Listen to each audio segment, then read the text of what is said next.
Hi every one. നമ്മുടെ financial അക്കൗണ്ടിങ്ങിൻ്റെ 6th block ആയിട്ടുള്ള computerised അക്കൗണ്ടിങ്ങിൻ്റെ last യൂണിറ്റാണ് നമ്മളൊന്ന് നോക്കാൻ പോണത്.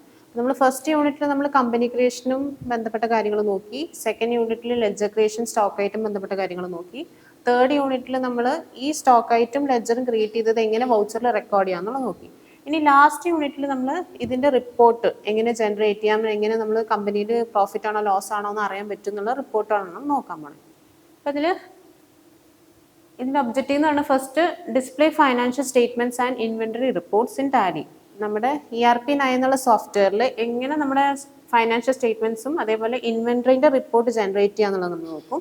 അതേപോലെ തന്നെ ഇതിൻ്റെ കസ്റ്റമൈസേഷൻ, നമ്മൾ റിപ്പോർട്ട് ജനറേറ്റ് ചെയ്തതിനെ എങ്ങനെ കസ്റ്റമൈസ് ചെയ്യാന്നുള്ളതും അത് നമ്മുടെ ബിസിനസ്സിൻ്റെ ആവശ്യത്തിനനുസരിച്ചിട്ട് എങ്ങനെ കസ്റ്റമൈസ് ചെയ്യാന്നുള്ളത് നമ്മൾ നോക്കും.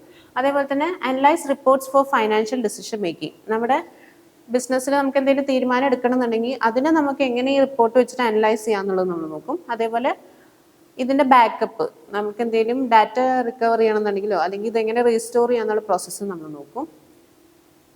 ഇനി നെക്സ്റ്റ് ഇൻട്രൊഡക്ഷനിൽ നമ്മൾ പറയുന്നത് എന്തിനാണ് ഈ റിപ്പോർട്ട്. ഇപ്പം നമ്മൾ ഓരോ ലെഡ്ജസും ക്രിയേറ്റ് ചെയ്തിട്ട് വൗച്ചേഴ്സിൽ റെക്കോർഡ് ചെയ്തതിന് ശേഷം നമ്മൾ റിപ്പോർട്ട് ജനറേറ്റ് ചെയ്യുന്നത് എന്തിനാണെന്ന് വെച്ച് കഴിഞ്ഞാൽ it is generated automatically once transactions are recorded. നമ്മൾ ട്രാൻസാക്ഷൻസ് റെക്കോർഡ് ചെയ്യുമ്പോൾ തന്നെ നമ്മൾ വൗച്ചറിൽ ഓരോ ജേർണലി പോസ്റ്റ് ചെയ്യുമ്പോൾ തന്നെ റിപ്പോർട്ട്സ് ഓട്ടോമാറ്റിക്കലി അവിടെ ജനറേറ്റ് ചെയ്യും.